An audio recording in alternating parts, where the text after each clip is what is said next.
This is my first in a series of shares, wisdom shares, designed for those who have had what is known as ACES too high. He had a really rough life. And my score was at an 8, and I feel completely recovered from the consequences of that. I had complex PTSD. Used to have dissociative identity disorder, which was called a multiple personality disorder, and suffer from panic and anxiety, eating disorders, suicide impulses, some episodes of psychosis, paranoia, distorted thinking, and all of the symptoms that I have were shared by my 2 sisters. And I stepped into the healing river about 30 years ago, and here I am now, whole. And I thought that, well, we each find our own way, that maybe some of the things that I learned along the way might help. So these are a series of little shares.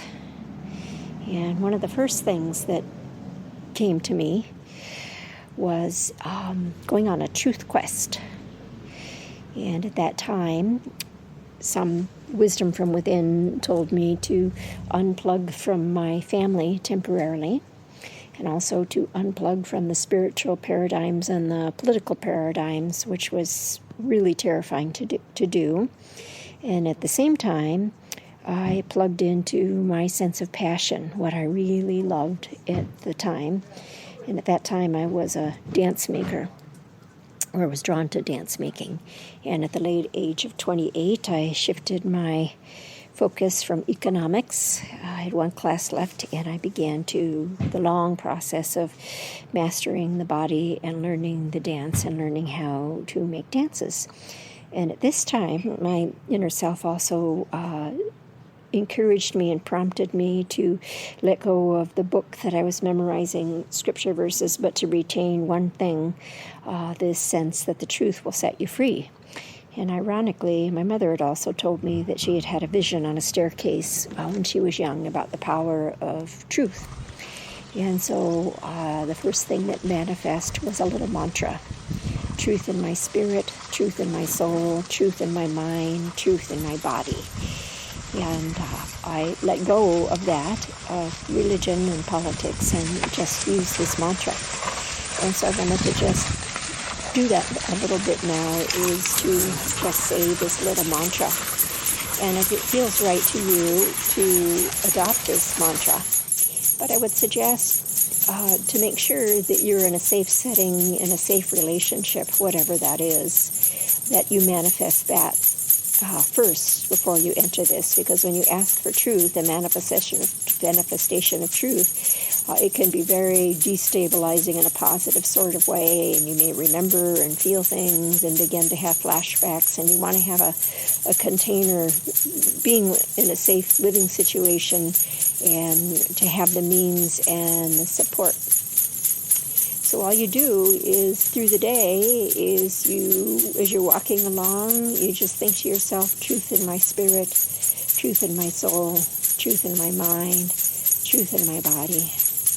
And again, if you feel safe to say that, you can say truth in my spirit, truth in my soul, truth in my mind, truth in my body. And you're also just plugged into the universe, where you toss your questions to the universe, and you can ask for signs that you're on the right path from the universe, and what is right for you will come to you. For me, it was always rainbows when I was questioning this new path of letting go of old connections and old belief systems, religious and political, and questing truth. That little signs would come to me synchronistically, showing me I'm on the right path. So once again, saying truth in my spirit, truth in my soul, truth in my mind, truth in my body. And sometimes it can be a gender fluid, identity fluid, age fluid, ability fluid journey if you've experienced extreme trauma. And I found it helpful to use plural. So truth in our spirit, truth in our soul, truth in our mind, truth in our body, truth in my spirit, truth in my soul, truth in my mind, truth in my body. And to just use this mantra whenever your mind starts to go somewhere negative, or you find yourself thinking about judging about other things, just draw your mind to this mantra: truth in my spirit, truth in my soul, truth in my mind, truth in my body, truth in my spirit, truth in my soul, truth in my mind, truth in my body, truth in the spirit, truth in my soul, truth in my mind, truth in my body. And trusting the wisdom of your own body, of you knowing what you need to do, rather than taking advice from other people, really seeking within and looking for answers within to how to unravel and how to heal. And only take what feels as if it resonates with you, and if it doesn't resonate with you, set it aside.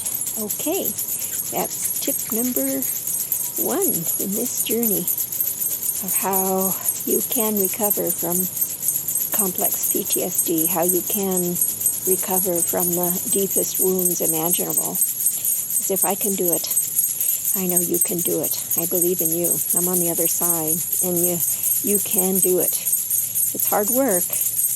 It is work, but everything that you need to recover will come to you at exactly the right time. I believe that. Aho. Have a beautiful day.